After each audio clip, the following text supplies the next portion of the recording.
Doctor ortho Ayurvedic oil और capsule. अब दर्द भी घुटने टेकेगा। जयपुर के आमेर किले में द वॉल ऑफ होप मेले का उद्घाटन मंत्री डॉक्टर मंजू बागमार ने कहा, बाल अधिकारों का संरक्षण करना राज्य सरकार की प्राथमिकता।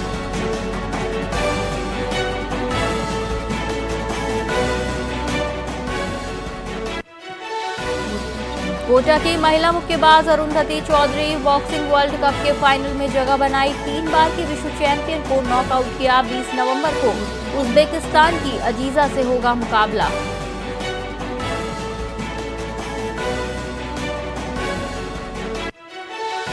44 जिलों वाले राजस्थान में सिर्फ 7 नारी निकेतन। हाई कोर्ट ने लगाई फटकार, कहा महिलाओं को दूर भेजना क्रूरता है।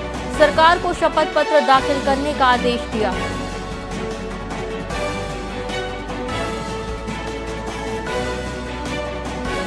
चित्तौड़गढ़ के श्री सावलिया जी मंदिर के भंडार पर कोर्ट ने लगाई रोक। चढ़ावे का अब नहीं होगा राजनीतिक उपयोग, बदली पूरी व्यवस्था।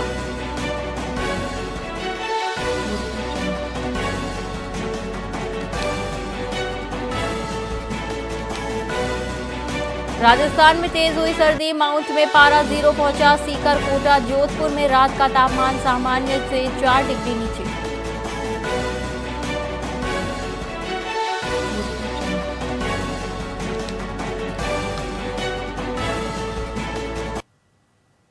नमस्कार, आप देख रहे हैं वीआईपी न्यूज और मैं हूं आपके साथ एकता सिंह। आइए रुक करते हैं खबरों की ओर। बीकानेर जिला उद्योग केंद्र में आयोजित बीकानेर संभाग की संगठन समीक्षा बैठक में भाजपा के राष्ट्रीय सचिव ओम प्रकाश धनखड़ ने भाग लिया। बैठक के बाद उन्होंने कहा कि सरदार वल्लभ भाई पटेल की 150वीं जयंती पर देश को उनके योगदान से परिचित कराना जरूरी है। उन्होंने बताया कि वंदे मातरम 7 नवंबर 1875 को लिखा गया था और आजादी के आंदोलन में ये सबसे प्रभावशाली नारा बना।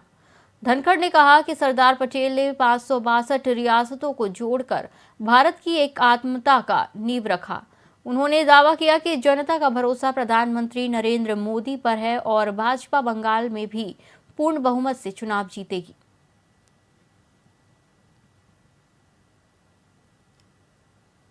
देश में वंदे मातरम की 150वीं जयंती चल रही है। सरदार वल्लभ भाई पटेल की 150वीं जयंती चल रही है। बिरसा मुंडा जी की 150वीं जयंती चल रही है। भारतीय जनता पार्टी सामाजिक सुधार या राष्ट्रीय पुनर्निर्माण के मुद्दों के साथ काम करती है। हर समय राजनीतिक विषय नहीं कर रही। तो ये आजादी की लड़ाई के इतिहास के तीनों मुद्दे हैं और देश के आजादी की लड़ाई के इतिहास से अपनी नई पीढ़ी को जोड़ना।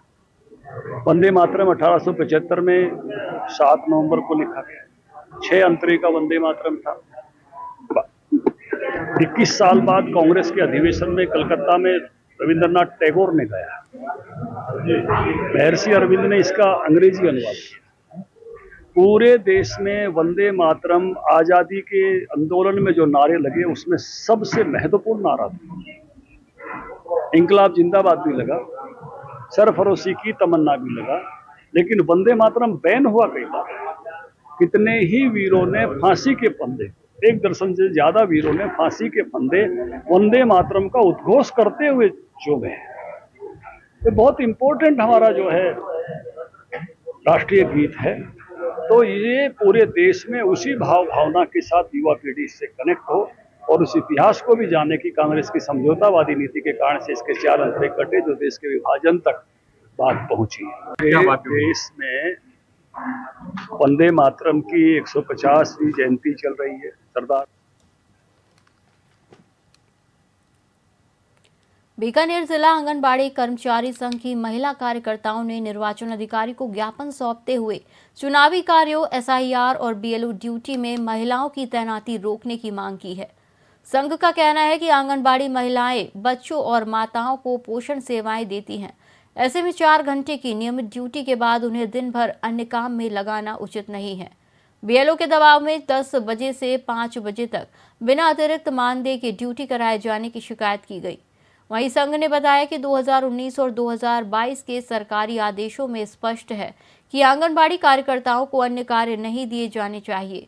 संगठन ने कहा कि अगर अतिरिक्त काम दिया जाता है तो मानदेय अनिवार्य रूप से दिया जाए।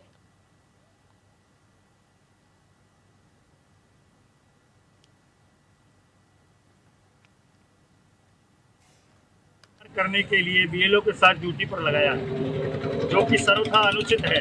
क्योंकि ये पोषण का काम करती है, बच्चों के पोषण को ठीक रखने के लिए वहाँ 4 घंटे की ड्यूटी के बाद दिन भर SIR में लगाना और फिर बीएलओ द्वारा बार बार तंग करना। 10 से लेकर 5 बजे तक ड्यूटी ली जाती है। इसके अलावा अतिरिक्त कोई मानदेय नहीं दिया जाता। बार बार हर काम में लगाया जा रहा है, जबकि राज्य सरकार ने 2019 और 2022 में एक आदेश निकाल रखा है कि किसी भी ICDS गैर ICDS काम में नहीं लगाया जाना चाहिए। फिर भी बार बार समस्त कलेक्टरों को पता होते हुए भी कलेक्टर निर्वाचन अधिकारी है, उसके बावजूद आंगनबाड़ी कार्यकर्ताओं को वहाँ लगाया जाता है। इसका हम विरोध कर रहे हैं। यदि लगाया भी जा रहा है तो अतिरिक्त काम के लिए अतिरिक्त मानदेय देना चाहिए। चूँकि राज्य सरकार के कर्मचारी जिनको तनख्वाह मिलती है उसके बावजूद उसको मानदेय इस काम का दिया जा रहा है, फिर आंगनबाड़ी कार्यकर्ताओं को मानदेय क्यों नहीं दिया जा रहा है? इस संबंध में हम मानदेय की मांग को लेकर, अतिरिक्त काम के लिए अतिरिक्त मानदेय की मांग को लेकर आज यहाँ प्रदर्शन कर रहे हैं। करने के लिए बीएलओ के साथ ड्यूटी पर लगाया, जो कि सर्वथा अनुचित है।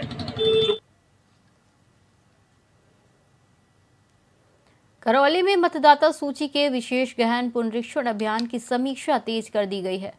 जिला निर्वाचन अधिकारी नीलाभ सक्सेना ने नगर परिषद और मासलपुर क्षेत्र में बीएलओ के काम का औचक निरीक्षण किया। उन्होंने परिगणना प्रपत्रों के वितरण और संग्रहण में तेजी लाने के निर्देश दिए। साथ ही अधिक से अधिक फॉर्म ऑनलाइन करवाने और मैपिंग समस्याएं दूर करने पर जोर दिया। सहयोग न करने वाले वॉलंटियर्स को नोटिस देने की चेतावनी भी दी गई। वहीं अधिकारियों ने विभिन्न पंचायतों में SIR कार्य की प्रगति भी जांची।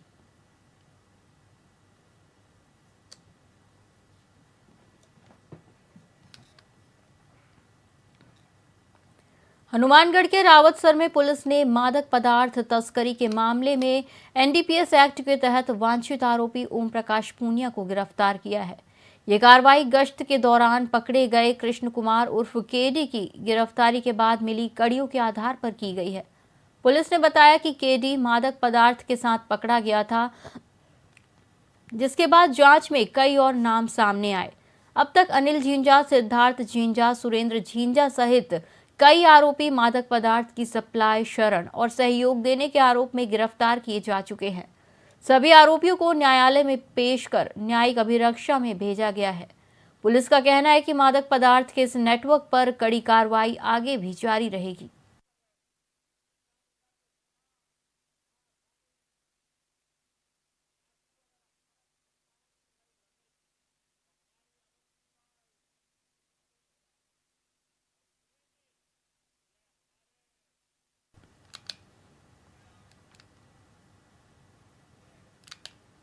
हनुमानगढ़ के टिब्बी कस्बे में प्रस्तावित इथेनॉल फैक्ट्री के विरोध को लेकर किसानों का गुस्सा आज उभर आया।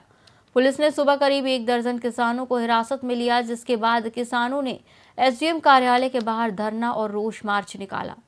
धरना स्थल पर लगा टीन शेड भी प्रशासन ने हटाया, जबकि सुरक्षा के चलते 15 किलोमीटर दायरे में इंटरनेट सेवाएं बंद कर दी गई।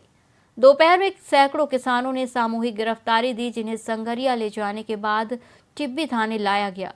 शाम को अधिकारियों और किसानों की वार्ता हुई, जिसमें जिला कलेक्टर के साथ बातचीत कराने पर सहमति बनी। किसान फैक्ट्री का काम बंद करने और गिरफ्तार साथियों की रिहाई की मांग पर अड़े हुए हैं।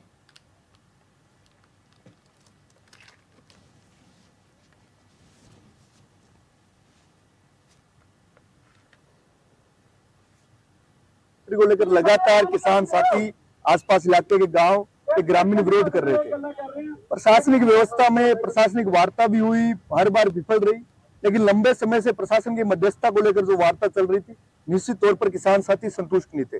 और आज जिस तरीके से किसान नेताओं को गिरफ्तार किया गया, कतई लोकतंत्र के अंदर आप सुबह 3 बजे, क्या वो बड़े अपराधी थे? क्या वो बड़े आदतन अपराधी थे? क्या बड़े इलाके के अंदर आपराधिक मुकदमे उनके नाम के दर्ज थे? लेकिन जो हालात पैदा हुए हैं राज्य के अंदर और जिले के अंदर और इलाके के अंदर, इस तरीके की सरकार की तानाशाही कब तक किसान कौम, किसान साथी सहेगा?